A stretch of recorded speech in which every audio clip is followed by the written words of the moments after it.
윤석열 대통령이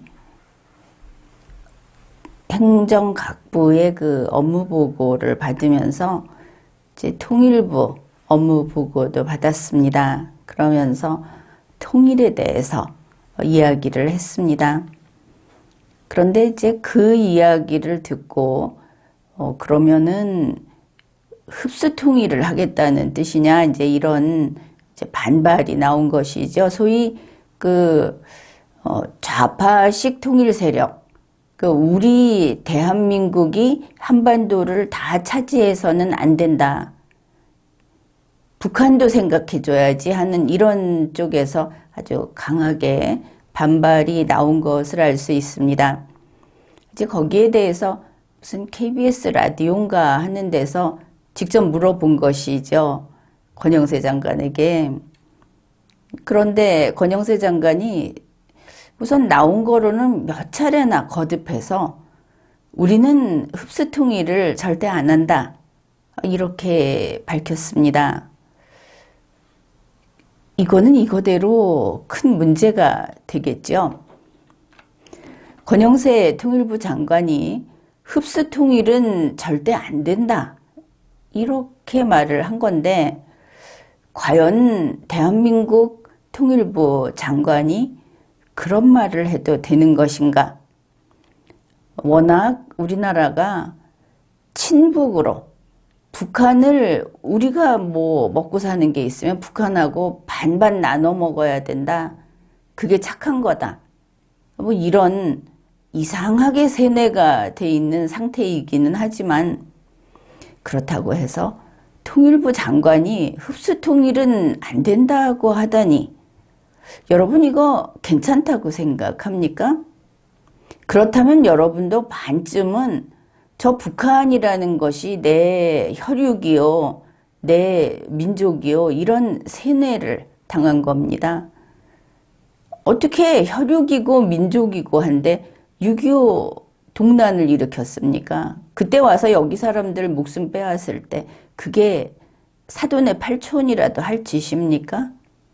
그리고 지금 핵탄두 가지고 위협하지 않습니까? 그거는 전혀 모르는 남이라도 안 할 짓이죠. 오직 범죄자만, 테러리스트만 하는 짓입니다. 물론 적국에서 그렇게 하겠죠. 만일 그런 너무나 착한 생각을 하고 있었다고 한다면은 그게 더 이상 착한 게 아니다. 적에게 세뇌된 거다 하는 것을 이제 깨닫고, 우리와 김정은 세력은 다르다. 이거를 먼저 분명하게 해야 하겠습니다. 이제 KBS 라디오에서 물어본 게 그것이죠. 통일부 신년 업무 보고에서 윤석열 대통령의 마무리 발언, 그거 흡수 통일을 뜻하는 거냐? 이렇게 물은 겁니다. 그러니까 이게 이제 1월 30일 권영세 통일부 장관이 흡수 통일 아니다. 그러면서 이렇게 설명을 합니다. 체제가 다른 두 사회가 통일할 때. 참 이것도 마음에 안 들죠. 김정은 집단은 거기가 김씨 일가 그 3대 세습을 하는 곳이고, 실제로 거기는 부족사회 형태라고 그 법적인 형태는 그렇게 보고 있습니다. 전체 그 집단의 운영 상태가 그런 것이죠. 그러나 우리 대한민국은 선진국 반열에 올라가는, 그리고 아주 반듯한 헌법주의 국가, 법치주의 국가, 자유민주주의 체제인 이런 국가입니다. 우리를 국가도 되지 못한 사회에다 비유를 하다니, 이거 대한민국 장관으로서 자격이 없는 것이죠. 국가에 대한 애국심, 국민, 이 나라 주인인 국민에 대한 존중, 이게 너무 얇다, 너무 척박하다, 이거를 알 수 있습니다. 그래, 체제가 다른 통일이라는 것은 일단 두 나라가 되겠죠. 우리가 무슨 산족 집단입니까? 어떤 부락입니까, 우리가? 체제가 다른 두 나라가 통일을 할 때 성공한 체제를 기준으로 통일해야 한다는 원칙을 말한 것이다.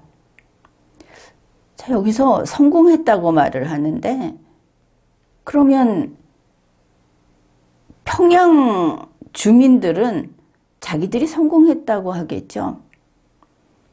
위대한, 존엄한 김정은 집단이, 그 김씨 일가가, 아니, 세계 1위인 미국도 같이 테이블에 마주 앉자면은 좋다고 하고 있을 정도로 이렇게 지위가 격상된 그런 곳이 북조선이다. 그 사람들은 자기네가 성공했다고 할 겁니다. 그러면 권영세 장관의 이야기는 아예 말도 붙일 수 없게 되겠죠. 그쪽이 성공했다고 하는데. 어떻든 흡수통일이 아니라는데 지금 그것이 핵심 아닙니까? 그걸 해명하려고 나갔으니까. 현재 우리 헌법 제9차 개정 헌법 제4조를 보면 대한민국은 통일을 지향하며, 이게 이제 가르칠 지에다가 방향하는 향입니다. 이 저 멀리 저만큼 통일에서 등 돌리고 가지는 않겠다, 이렇게 보면 되긴 될 겁니다. 통일을 지향하며 자유민주적 기본 질서에 입각한 평화적 통일 정책을 수립하고 이를 추진한다, 이렇게 되어 있습니다. 지향이라고 하는 것은 뭐냐면 통일하자, 우리 모두가 바라는 바다. 그런데 통일을 위해서 오늘 요거 양보하자, 그건 안 된다. 차이를 알겠습니까? 당면 과제, 대한민국의 운용, 이게 통일을 위해서 손톱만큼도 영향을 받아서는 안 된다. 우리에게 여력이 있을 때 우리 통일할 거다. 그거 잊어버리지 말고 마음에 담아두자 하는 뜻입니다. 그래서 통일할 수 있으면 한다. 통일할 수 있는데 망설일 그럴 필요 없다. 이 정도 의지인 것이죠. 그 다음에 어떤 통일이냐? 자유민주적 기본 질서에 입각한 통일이다. 이렇게 아주 못 박아놨습니다. 바꿀 수 없는 것이죠. 그러면 북측의 김정은 집단이 자유민주적 기본 질서에 입각한 집단입니까? 그렇지 않죠. 그들에겐 이게 없습니다. 그러면 어떻게 돼야 하느냐? 우리는 변하지 않는다. 우리 자유민주적 기본 질서에 입각한 대한민국, 우리는 변하지 않는다. 우리가 달라질 이유가 없다. 누가 바뀌어야 하느냐? 김정은 집단이 바뀌어야 한다. 그들이 바뀌고 그들이 우리에게 동화돼야 한다. 이런 의미에서 전쟁을 하지 않아도 이런 의미에서 사상적인 흡수통일이 되는 겁니다. 바꿀 수 없다. 대한민국의 통일은 당연히 대한민국이 주체인 흡수통일이다. 왜 그렇게 됐는지는 우리가 70여 년 전에 대한민국이 건국될 때부터 그렇게 되기로 됐다 하는 것을 확인할 겁니다. 그런데 권영세 통일부 장관은 흡수통일 그건 절대 아니다, 이렇게 말을 했습니다. 그러면서 흡수통일을 설명합니다. 흡수통일은 상대의 의사와 상관없이 다른 사회를 흡수하겠다는 것이다. 북한이 싫다고 하면 우리가 흡수당하겠다, 우리가 오케이 하지 뭐, 통일이 급한데, 이겁니까? 그러면서 권영세 장관 이야기가 저희는, 그러니까 윤석열 정권이 되겠죠. 저희는 자기들 정부라고 생각을 하니까 궁극적으로 통일을 하게 되면 국민투표 등으로 국민 의사에 입각한 자유통일, 평화적 통일이 될 것이다.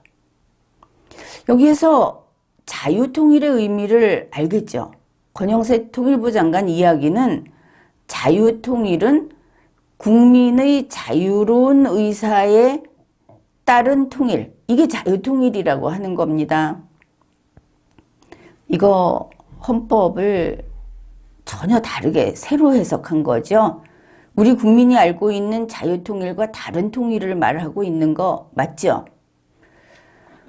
그러니 일단 봅시다. 권영세 장관은 국민투표로 국민의 자유로운 의사로 이 통일을 결정하는 자유통일이다 이랬습니다. 첫째, 국민투표는 될 수 없겠죠. 우리와 북측은 한나라 국민이 애초에 아니니까. 그러면 이거는 아마도 남과 북의 주민투표가 될 겁니다. 우리 국가라는 거를 이 정도까지 양보를 해버리면 우리는 국가가 아닌 그야말로 사회, 남측 사회와 북측 사회의 주민투표를 하게 될 거다. 이거부터 명확히 해야 하겠죠. 그 다음에 그러면 권영세 장관의 말대로 하자면 북한이 이 한반도를 다 차지하는 통일을 해도 그게 바로 국민 의사에 입각한 자유통일이고 서로 죽고 죽이지 않는 평화적 통일이면 되는 거다 이런 이야기 아닙니까? 그러니까 공산주의로 통일이 돼도 싸우지 않고 통일되면 그게 평화통일이다. 이게 이제 문재인 보궐 대통령과 지금 이런 식의 통일을 추구하는 연방지 통일 세력의 뜻이 그런지 모르겠습니다. 그런데 권영세, 윤석열 대통령의 권영세도 이렇게 말을 하고 있구나. 공산주의로 통일이 돼도 좋다. 자유통일이면 된다. 그런데 틀렸다고 했죠. 대한민국 헌법에서 규정하는 자유민주적 기본질서라고 할 때 이 자유, 이거는 국민들 내 마음대로 다수결 이걸 얘기하는 게 아닙니다. 내 마음대로 자유, 내가 뜻하는 대로 자유. 이게 다른 거 분명히 알아야 합니다. 그게 아니고 자유민주주의 통일이라는 겁니다. 자유롭게 선거를 해서 표를 더 많이 받은 쪽이 한반도를 다 차지하는 통일이 자유통일 이거 아닙니다. 권영세 통일부 장관이 슬그머니 뜻을 바꿔서 자기들 주장을 하는 것이죠. 이러면 대한민국 내줄 수 있다는 얘기 아닙니까? 50대 50으로.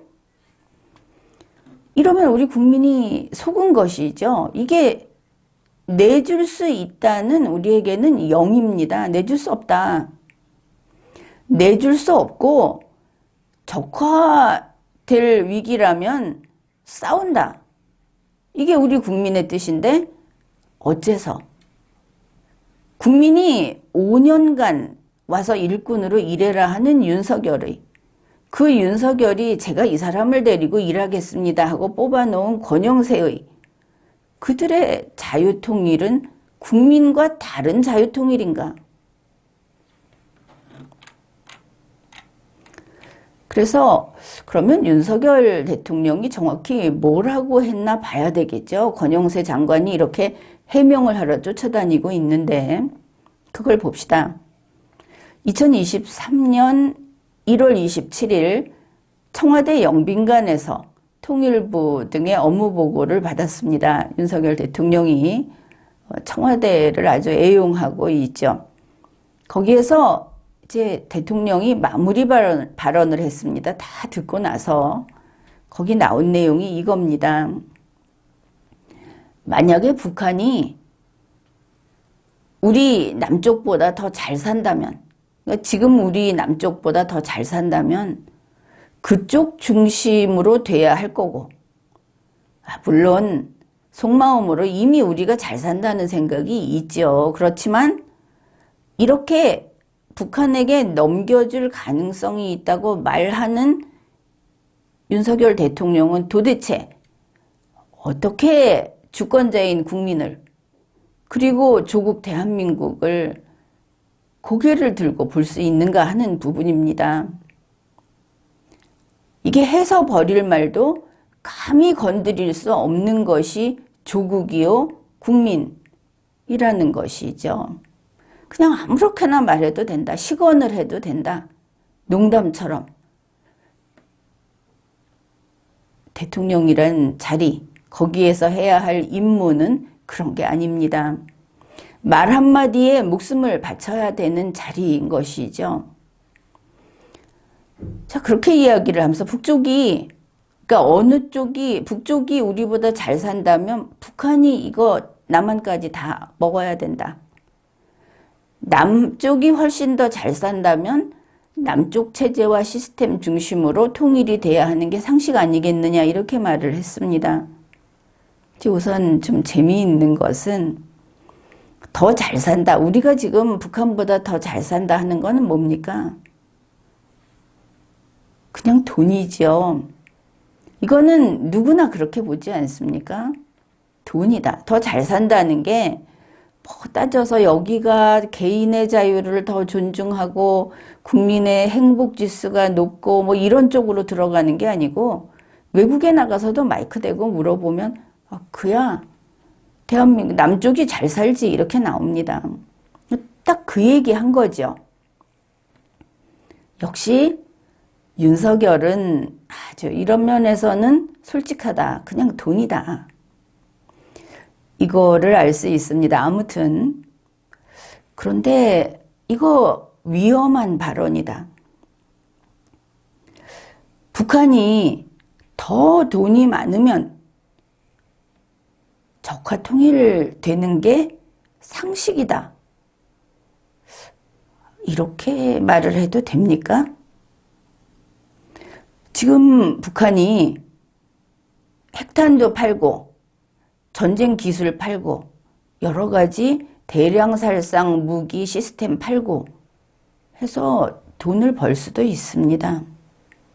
우리가 현재 경제난으로, 그리고 또 이 달러를 토대로 하는 이 우리의 경제 체제에서 대단히 어려워질 수도 있습니다.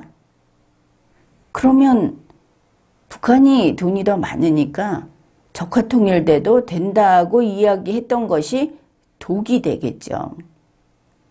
대통령은 말을 함부로 하면 안 된다. 그런데 이건 함부로가 아니고 아마 그 생각도 하지 않고 이야기한 게 아닌가, 이렇게 보이는 겁니다. 자, 남쪽이 더 돈이 많으면 자유민주주의 통일이 되는 게 상식이다, 이렇게 또 대입을 할 수 있겠죠. 그건 맞습니다. 근데 그렇게 되면 결과적으로 어떻게 됩니까? 우리가 흡수 통일을 한 게 맞죠. 북측은 자유민주주의 국가라고 해도 아닙니다. 거기는 우리는 개인의 자유를 원칙으로 하는데 거기는 집단주의죠. 그래, 우리가 흡수 통일하는 게 결국 맞다, 이렇게 됩니다. 윤석열 대통령이 이런 말을 했습니다. 정당성과 명분이 어디 있는지, 이제 통일 이야기하는 것이죠. 누가 이 한반도를 독식할 거냐? 그 정당성과 명분이 어디 있는지, 그러면 통일은 어떤 방식으로 돼야 하는지, 그런데 더 나은 쪽으로 돼야 하지 않겠습니까? 이랬습니다. 그 윤석열 대통령 마음에는 더 나은 쪽이 우리 대한민국이겠죠. 그러나 북한과 우리가 1대1로 대화를 하겠다고 한다면 우리가 더 낫다고 이야기할 수 있겠습니까? 야, 너희는 나라도 아니니까 우리가 더 나으니까 그냥 고개 숙이고 들어와. 이게 되면 좋죠.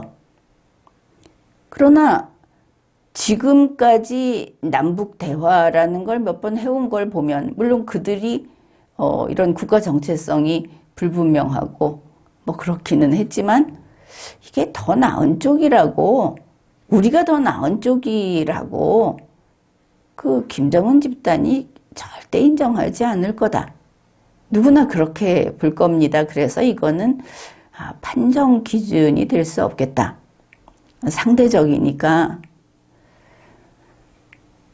그래서 윤석열 대통령이 말갱이는 아니다.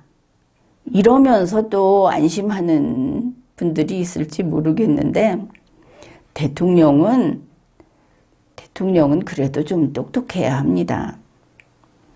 그리고 반듯해야 하는 것이죠. 그 윤석열 대통령이 지금 국가 정체성이 박약하다 하는 게 참 큰 문제입니다. 이런 식으로 적화통일이나 자유민주주의 통일 아무거나 좋다 이래서는 절대 안 되는 겁니다. 아예 선택지를 그들에게 주지 않는 것이죠. 어느 나라 정상이 상대국하고 그 회담을 하면서 내가 다 넘겨주고 손 털 수 있어. 그러니 너도 그렇게 하자. 이렇게 얼핏 듣기에는 아주 호탕해 보이지만 나라를 가지고 도박을 하는 이런 말은 절대 안 합니다.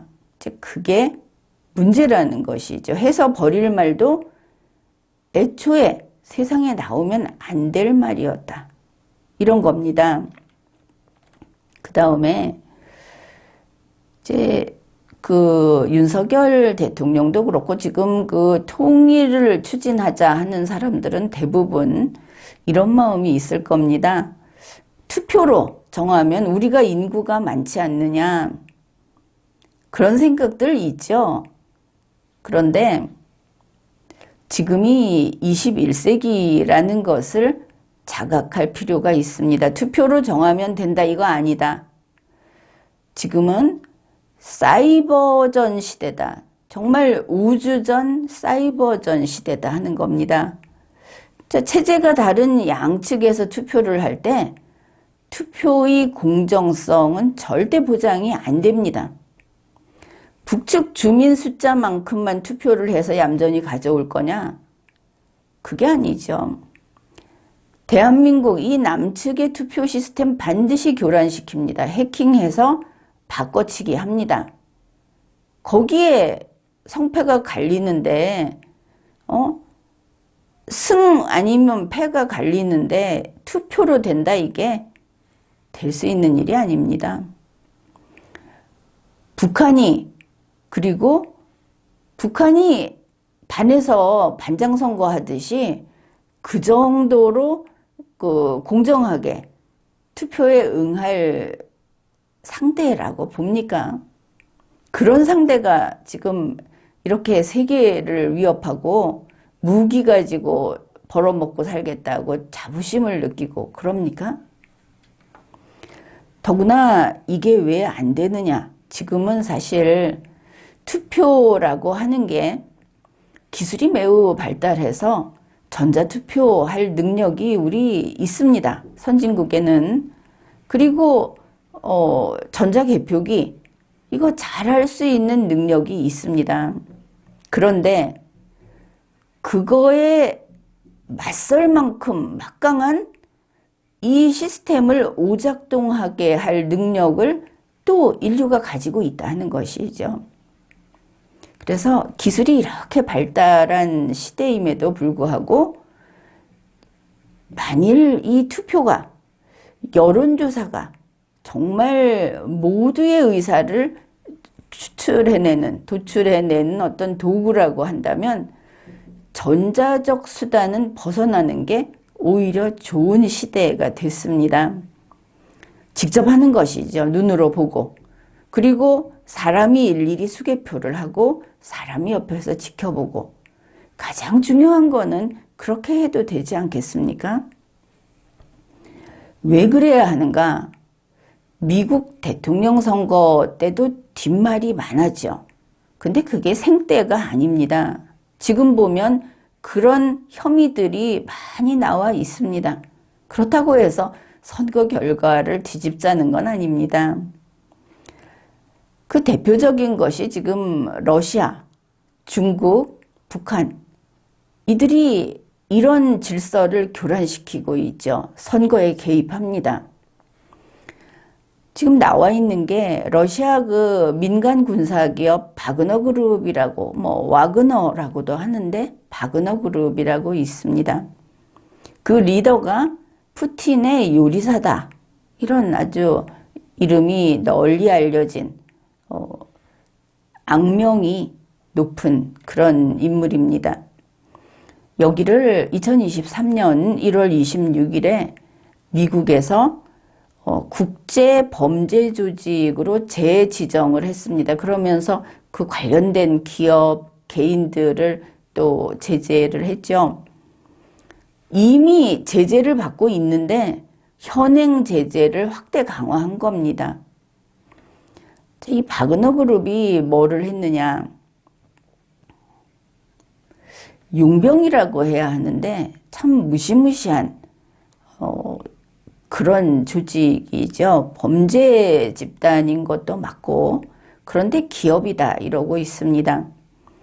이 바그너 그룹이 개입을 한, 그러니까 거기에 들어가서 전쟁을 수행한 그런 것이 시리아 내전, 사헬 내전, 중앙아프리카 공화국 내전, 수단, 남수단 내전, 그 다음에 제2차 리비아 내전, 그리고 현재 러시아의 우크라이나 침공, 여기에 개입하고 있습니다. 최근 미국이 발표한 바로는 현재 우크라이나 전쟁에 거기에 뛰어든, 거기에서 싸우고 있는 참전한 사람들이 이 바그너 그룹에서 5만 명이 넘는다. 이런 발표가 나왔습니다. 그러면 이들이 이 내전에서 용병으로 전쟁만 하느냐? 그게 아니고 말하자면 선거를 하면 선거를 망치는 선거꾼 역할을 한다는 것이죠. 지난번에 2022년에 우크라이나 동부 돈바스 지역에 어땠습니까? 이거 러시아에 합치자. 자발적으로 나와서 합치자고 했다. 그래서 거기 그 주민투표를 했다. 독립을 선언을 한 데가 있었다. 이런 뉴스 봤을 겁니다. 그래서 우리는 남의 일이니까 뭐 그 지역에 사는 사람이 물론 나라가 쪼개지는 일이기는 하지만 그 지역에 사는 사람이 우리는 러시아에 합병되는 걸 원한다. 아니면 우리는 독립해서 친러시아의 국가가 되겠다고 투표를 해서 정했다. 참 놀라운 일인데 할 수 없는 게 아닐까 이렇게들 생각을 했을 겁니다. 그런데 그 투표가 자발적인 투표라고 하는 그 투표가 러시아 정부 관리 2명이 거기에 직접 개입을 했고 이 바그너 그룹하고 관계된 그런 데서 여기에 관련이 돼 있었다. 그러니까 분명히 투표를 했는데 그게 주민의 생각이라기보다는 러시아 뜻대로 됐다고 볼 수 있겠죠. 이 관련자들이 그 혐의로 기소가 돼서 이미 제재까지 받았습니다. 그러면 정말 그랬구나. 이제 그렇게 볼 수밖에 없죠. 자, 이걸 보면 만일 대한민국에서 어느 지자체가 우리는 북한하고 통일할래. 문재인 보궐 대통령이 이 길을 야금야금 열어놓지 않았습니까? 그러니 그 사람을 바로 처벌을 해야 하는 겁니다. 그 만들어 놓은 시행령, 명령, 규칙, 지침, 조례 이거 다 파기해야 하는 겁니다. 윤석열 대통령이 해야 할 일이 그것이죠. 권영세 장관이 해야 할 일이 그겁니다. 그래 어느 지자체가 우리는 북한하고 통일할래 주민투표 해갖고 결정했다. 이게 이제 대한민국 법안에 있을 때 지자체라는 거는 그냥 지방 그 조직이다. 그거는 국가가 아니다. 지금 지방 정부 자꾸 이러는데 그게 지방 정부가 되면 이런 일 실제로 일어납니다. 러시아 그 우크라이나 돈바스 지역처럼 그러다 보면 전쟁 내부에서 터지는 거죠. 그런데 그런 주민투표 헌법 위반이다. 안 된다. 그렇죠? 헌법 위반입니다. 이거를 밑에서 야금야금 정부에서 민주당에서 그리고 국민의힘도 그것도 괜찮지 않을까 하고 지금 저렇게 만들어 놨는데 원칙은 쉽고 간단합니다. 헌법 위반이니까 다 무효입니다. 윤석열 대통령은 헌법을 믿고 이거 싹 치워버리면 되는 것이죠. 그래, 그런 투표를 하면 어떻게 할 것이냐? 완전한 지방 분권, 완전한 지방 자치제 국가가 되면 그거 가능합니다. 그러면 그게 어느 지자체의 뜻인가? 만약에 그렇게 선택을 했다면 그게 지금은 믿을 수 없고 아닌 경우가 더 많다고 봐야 하는 것이죠. 해킹 해적 행위를 하는 북한 아주 유명하죠. 악명이 높습니다. 지금 일본에서는 기업들이 아침에 출근을 하면 메일이 쫙 업무 메일이 들어오는데 그게 평양발신이라고 합니다. 일본에서 아주 지금 이것 때문에 이게 이렇게 들어온다면 다른 거는 얼마나 해킹이 돼 있고 우리가 해놓은 게 그대로 있는지를 매번 체크해야 된다고 지금 대단히 긴장한 상태에서 이거를 다시 관리하고 있습니다. 우리나라도 그런지도 모릅니다. 그러나 지금 그런 이야기는 안 나오는데 일본은 이게 물 위로 이미 올라왔습니다. 북한의 사이버 공격이 여기까지 왔다. 이쪽에서 설계를 해놓고 조정을 해놓은 걸 그쪽이 북한이 들어와서 바꿔버린다는 것이죠. 그러면 대한민국에서 통일을 투표로 결정하겠다. 이미 지금 부재자 투표 같은 경우 또 지방 같은 경우에는 전자투표 지금 도입하고 있죠. 특히 지자체가 이런 식으로 만약에 했다 그러면 완벽하게 이런 정말 불행이 일어날 수 있는 조건이 갖춰져 있습니다. 빨리 이걸 바로잡지 않으면. 그런데 아무튼 통일을 투표로 결정하겠다. 그러면 대한민국 그냥 내주는 겁니다. 알겠죠? 이거 투표하니까 국민 뜻이 북한이 이거 한반도 차지하는 게 좋다고 하네? 이상하네 하면 때늦은 겁니다. 투표로 결정할 수 없다. 이런 겁니다. 그런데 민주주의는 투표로 하는 거니까 지금 이러고 그거 믿고 있죠. 자, 또 하나 봅시다. 이 바그너 그룹 거대 러시아가 뒤에 있다는 거 생각을 하십시오. 자본도 있고 이 바그너 그룹이 2018년, 2019년 베네수엘라 정치 위기 때 개입을 했다. 그때 어땠습니까? 경제가 무너지고 있는데 계속 물가 올라가고 하는데 뭔가 혜택을 주고 무슨 할인 혜택을 주고 지원금을 주고 하면서 그 정권이 그냥 유지가 됐죠. 나라가 파탄이 날 때까지, 부도가 날 때까지. 그때 선거가 부정선거였나 그러지 않았습니까? 아니 부정선거 아닌데 그렇게 됐다. 알 수는 없지만 그때 선거하고 국민투표하고 그 사회 불안이 막 증폭이 된 그런 상태에서 어떻게 굴러가서 정말 바닥에 떨어져 버렸습니다. 그 모든 것이 그 사람들이 바보였느냐? 이게 자연적인 게 아닐 수 있다 하는 것이죠. 왜냐하면 바그너 그룹이 그거 개입했다. 이걸 보면 지금 우리 한국에서 지난 몇 년 동안 지금 한국이 되어가는 양상이라든지 무슨 도덕이 무너져서 이 도덕이 무너진 게 보통 간단한 문제는 아닙니다.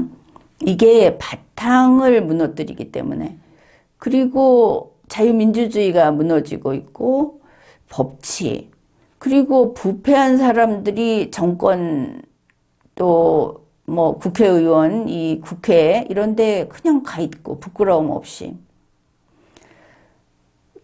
지금 경제 상황도 사실대로 나오지 않고 있고 또 이익 집단이 대통령 주변에 물려 있다. 민주당 그 지도층 쪽에도 내내 그런 식으로 붙어 있다. 이거는 위험 요소입니다. 베네수엘라와 아주 흡사한 한국 현실. 우리가 지금 납득하기 어려운 이 자유민주주의 파괴, 안보의식이 무너진 것.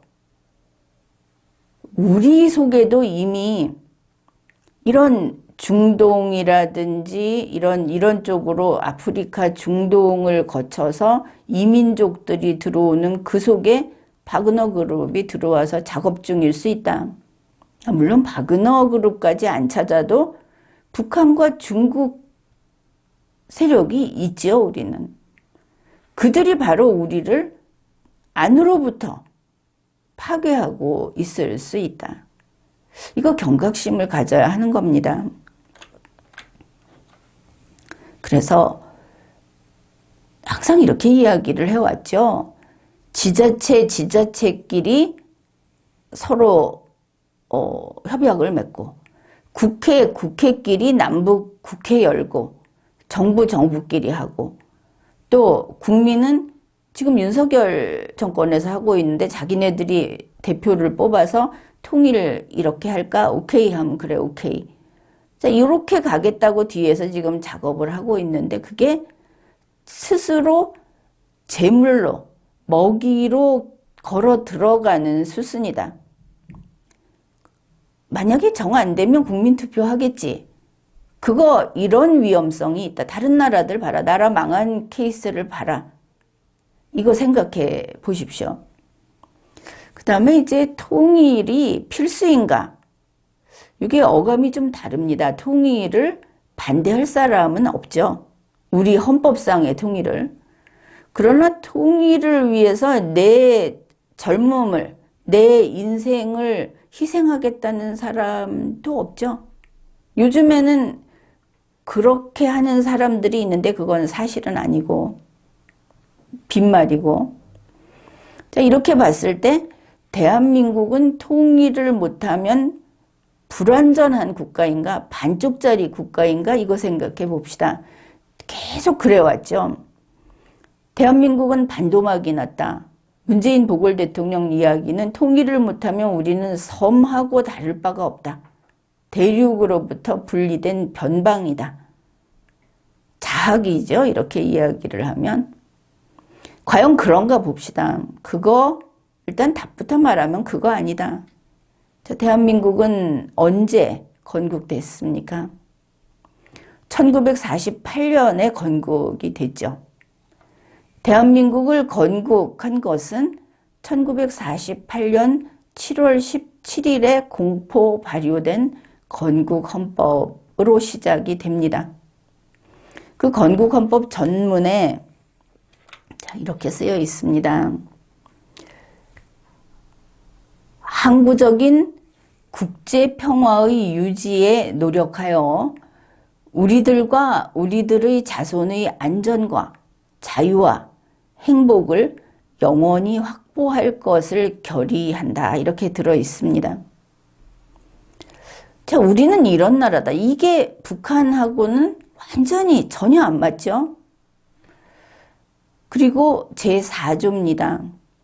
대한민국의 영토는 한반도와 그 부속도서로 한다.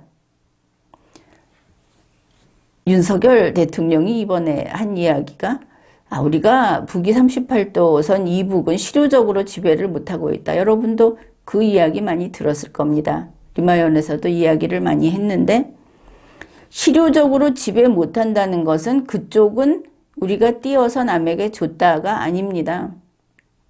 그거 우리 건데 우리가 지금 거기에 우리의 행정력이 미치지 못하고 있다. 차단당하고 있다. 방해꾼들 때문에, 적 때문에 이런 뜻입니다.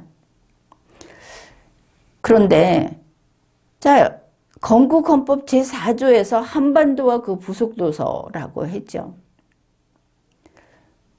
그러면 북쪽을 통일하겠다는 이야기겠구나 이렇게 받아들일 수 있는데 그게 아닙니다.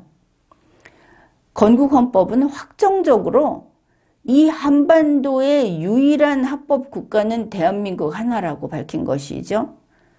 완전한 자주 독립국인 대한민국의 건국을 규정한 겁니다. 찾아보면 1948년 우리 건국헌법을 다 찾아보면 그 법문에는 통일이라는 이 두 글자, 통일이라는 이 한 단어 한 개도 없습니다. 놀랐습니까? 있을 거라고 생각을 했죠? 없습니다. 그러면 한반도와 부속도서가 다 우리 대한민국 영토인데 그러면 저 북쪽은 뭐냐? 정확한 명칭이 있습니다. 미수복 지구입니다. 날치기 당한 것이죠.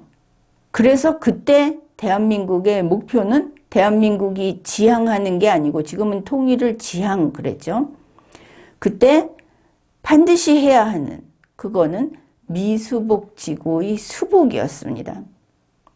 김정은 집단을 그 당시에는 김일성 집단을 때려잡고 김일성 집단을 쫓아내고 우리 땅을 되찾아야 한다.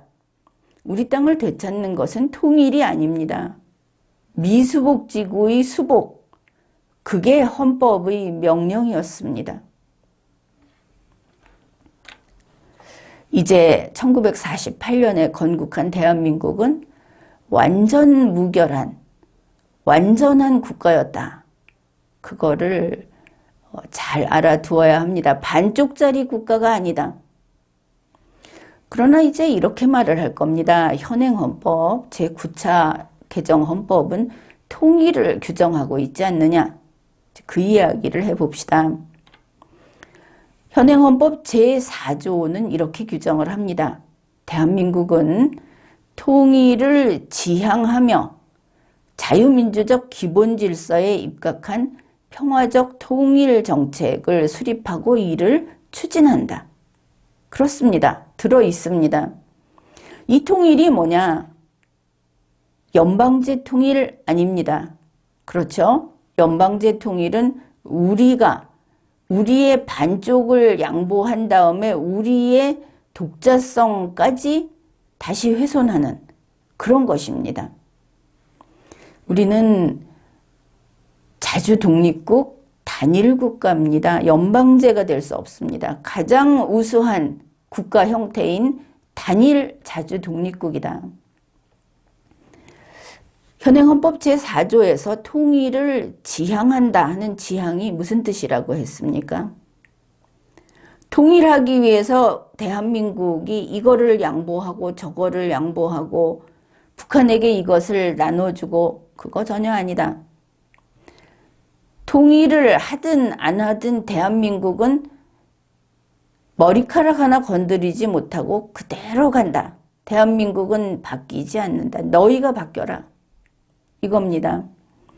지향은 통일할 수 있으면 한다. 이겁니다. 그런데 통일은 제한돼 있습니다. 헌법이 바꿀 수 없다. 흡수 통일만 된다. 이렇게 규정을 한 것이죠. 그러면 흡수 통일되는 이 한반도의 통일 국가는 어떤 국가냐? 대한민국의 자유민주적 기본 질서가 살아있는 그게 전부인 그런 통일 국가다.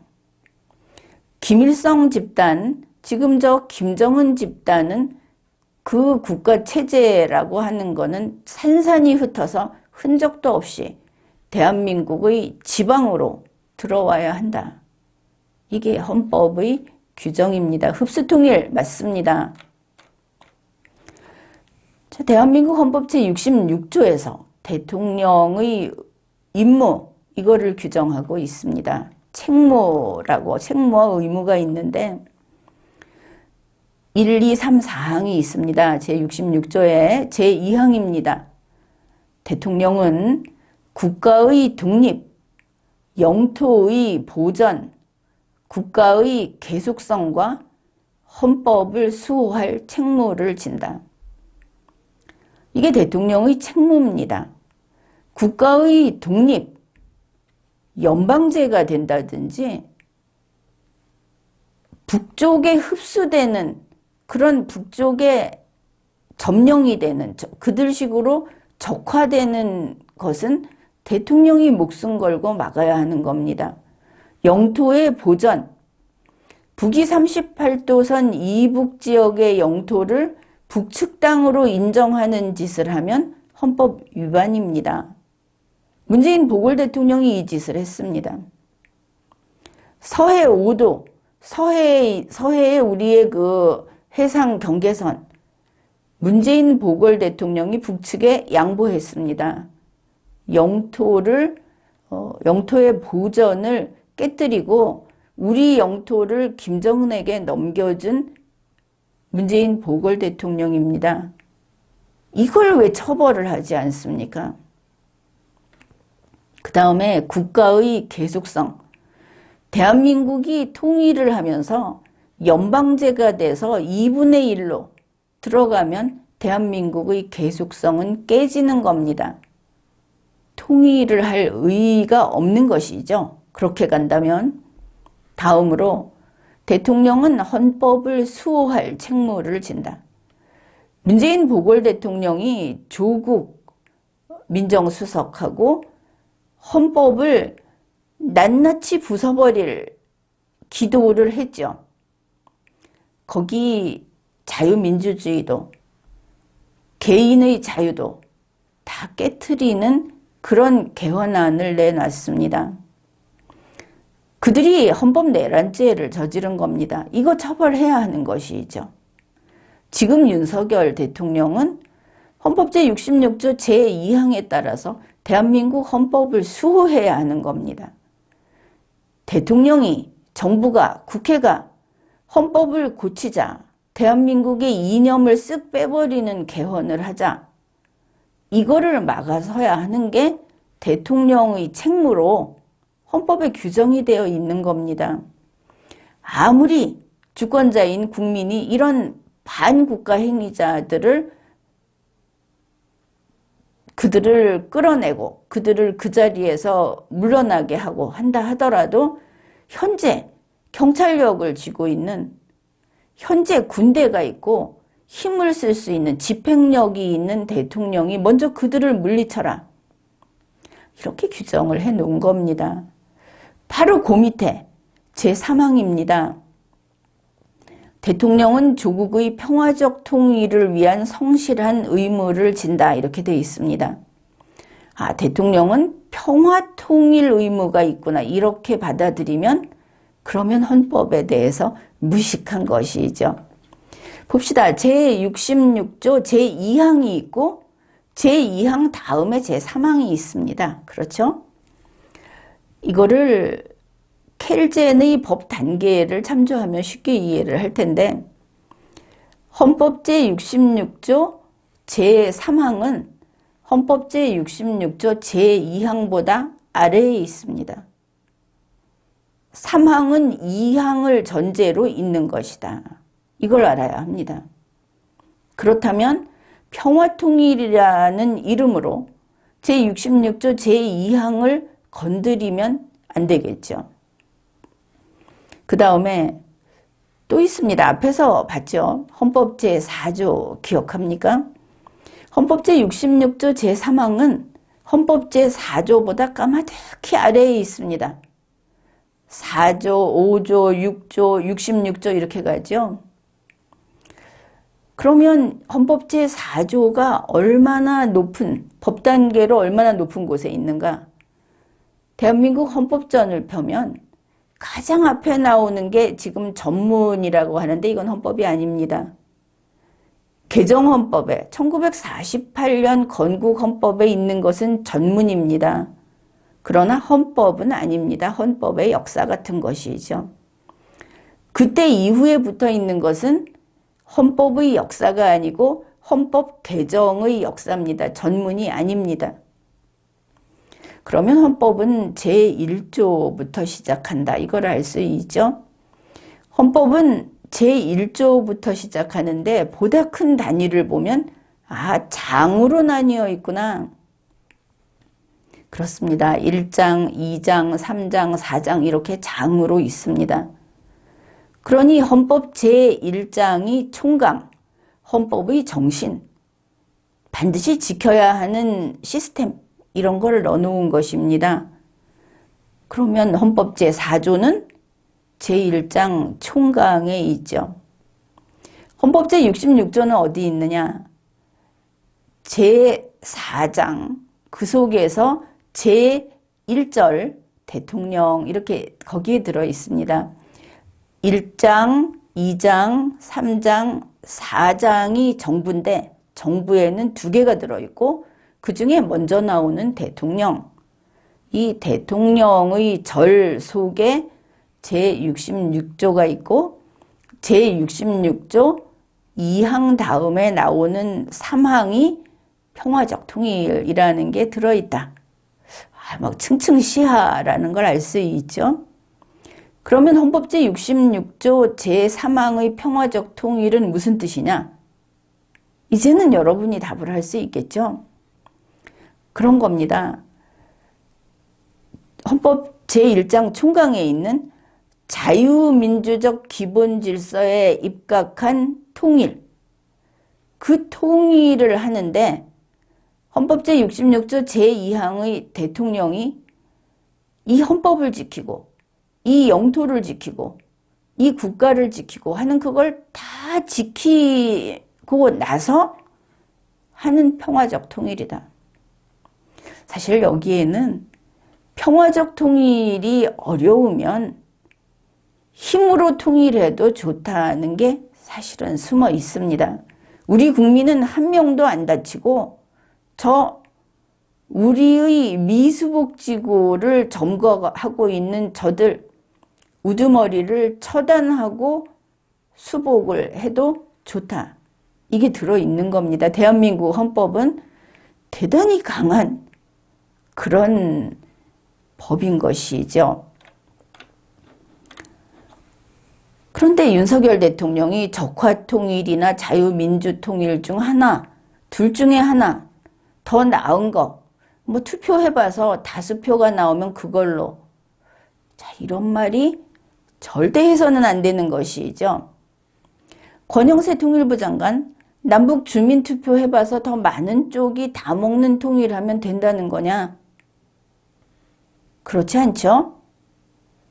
이들은 지금 대우각성을 해야 한다.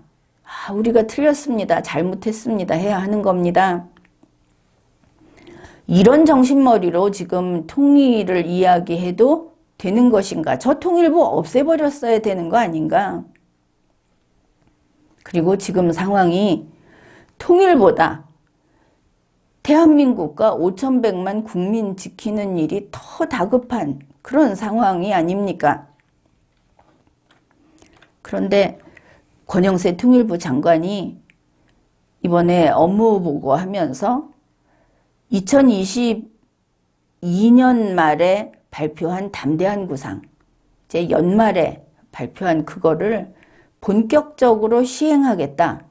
그러면 이거 밀어붙이는구나 이렇게 생각을 했는데 이제 그 내용이 이겁니다. 북한과 대화를 하기 위한 노력을 이어간다. 이게 한국말입니까? 북한하고 대화를 하겠다는 것도 아니고 대화를 이렇게 꿈꾸면서 머리 위에 이렇게 말풍선 띄워놓고 북한과의 대화, 그거를 위해서 치성을 드리는 거죠. 물 떠놓고 그거를 이어간다. 오늘도 내일도 모레도. 이거 한심하지 않습니까? 그 다음에 이건 좀 위험하게 보입니다. 북한의 관심사를 고려한 정치 부문, 군사 부문의 조치를 하겠다. 북한이 호응하면 즉각 추진하겠다. 이게 내용이 뭔지 안 밝히는데 북한이 솔깃해할 만한 우리의 정치 부문 조치, 우리의 군사 부문 조치라면 국군 해산하면 되겠죠. 자, 북한이 관심을 가질 만한 거라면 우리 대한민국을 허약하게 만드는 겁니다. 왜 또 생살 띄워주는 소리를 또 하는 거냐. 이런 거 해서는 안 되는 것이죠. 뭐 그건 그렇다 칩시다. 다른 때 또 이야기할 수도 있는데 권영세 통일부 장관이 이렇게 밝혔습니다. 2023년 안에 이제 그러니까 하여튼 11개월 잡고 가칭 신통일 미래 구상을 공개하겠다. 통일 미래 구상에 신자가 붙었습니다. 신통일 미래 구상이라는 거를 만들어서 발표하겠다. 그러면 이게 윤석열의 담대한 구상 속에 포함되는 거냐? 그런데 그게 아니라고 합니다. 신통일 미래 구상은 담대한 구상이 아니다 이렇게 통일부 장관이 따로 밝혔습니다. 권영세 통일부 장관 이야기가 북핵 문제 해결에, 그러니까 북한 비핵화가 되겠죠. 북핵 문제 해결에 초점을 맞춘 담대한 구상과 달리 다르답니다. 신통일 미래 구상은 자유민주적 평화통일의 기반을 마련하기 위한 중장기적인 구상이다. 단기가 아니고 당장이 아니고 중장기적인 구상이다. 그러니까 본인이 말했듯이 담대한 구상 발표한 게 2022년 말입니다. 연말. 그냥 한 달 남짓 돼서 이 이야기 한 거죠. 그래서 이걸 하기 위해서 통일부 장관 직속으로 통일미래기획위원회를 신설해서 정책 개발에 나설 예정이다. 이 통일미래기획위원회 하니까 박근혜 전 대통령 때가 생각이 좀 나지 않습니까? 이 통일에 대해서는 박근혜 전 대통령은 친중 반미였습니다. 이거는 분명하죠. 중국에 먼저 쫓아갔고 그리고 북한하고 끊임없이 이걸 하려고 했다. 어떻든 제목에서 그런 게 풍기는데 또 위원회를 만들겠다. 결국 완장 채워줄 사람들, 완장을 좀 채워주겠다는 이야기인데 윤석열의 인맥은 다 완장 인맥 아닙니까? 이 완장 인맥을 자꾸 늘리겠다고 하는구나. 경제도 어렵고 또 예측도 암울한데 이렇게 하는구나. 이렇게 보이죠. 윤석열 대통령과 권영세 통일부 장관은 북한의 퍼주기를 하고 싶어 이러고 있습니다. 이렇게 말을 했습니다. 남북 간의 대화의 물꼬를 틀 수 있도록 대북 직접 간접 접촉면을 최대한 확대할 방침이다. 북한에 뭔가 지금 북한하고 회의장에서 이렇게 지나친 일만 있어도 뭔가 가서 좀 들러붙어 보겠다. 2023년 1월 30일 통일부 업무보고에서 권영세 통일부 장관이 이제 이렇게 키워드식으로 정리해 놓은 거를 발표했는데 이겁니다. 신통일 미래구상을 마련하겠다. 앞에서 말했죠. 그 신통일 미래구상의 내용이 뭐냐? 몇 가지 살짝 보여줍니다. 민족 공동체 통일 방안을 업그레이드 하겠다. 이거 김대중 대통령 때부터 쭉 그 뼈대가 되는 건 이거죠. 연방제 통일. 그런데 겉에 포장해 놓은 거는 다르죠. 자유민주적 기본 질서를 위한 기반을 만들고 이런 아주 콩고물을 뿌려놨는데 다르다. 결국은 민족 공동체 통일 방안 이걸 갖고 주무르고 있다. 그래서 이거를 시대 변화에 맞는 통일 방안을 준비하겠다. 그러니까 대한민국이 세워질 때부터의 뼈대 이건 치우고 지금 사탕이 먹고 싶어? 지금 너희가 좋아하는 거는 뭐야? 이런 거를 여기에 맞추겠다. 지금에 맞추겠다. 윤석열 정권은 이 청년정책 2030 여기서 벗어나야 합니다. 5년 복무하는데 5년 일꾼으로 일하는데 지금 2030에 맞추면 국민의 60%를 버리는 겁니다. 그걸 알아야 하는 것이죠. 그 다음에 사회적 통일 대화를 해서 이 의견을 적극 반영하겠다. 이거는 문재인 보궐 대통령이 했던 바로 그겁니다. 그거를 계속하겠다. 지금 계속하고 있습니다. 이거 지난 리걸마인드 연구소 방송에서 다룬 적이 있죠. 그 다음에 북한의 신문 방송을 개방하겠다. 북한 거 방송 우리 안방에 틀겠다고 해서 많이 질타를 받았죠. 그 이번에 윤석열 대통령이 그 업무보고 마무리 발언에서 계속 강조한 게 이겁니다. 우리가 알아야 통일을 하지. 북한이 어떤지 알아야 통일을 하지. 그런데 뭘로 알겠다고 합니까? 저 범죄 집단이 이렇게 포장을 해서 정말 늑대발이 이거 보송보송한 양이야 하면서 속이는 선동물을 가져와서 우리 국민들한테 주겠다는 거 아닙니까? 그건 북한을 아는 게 아니죠.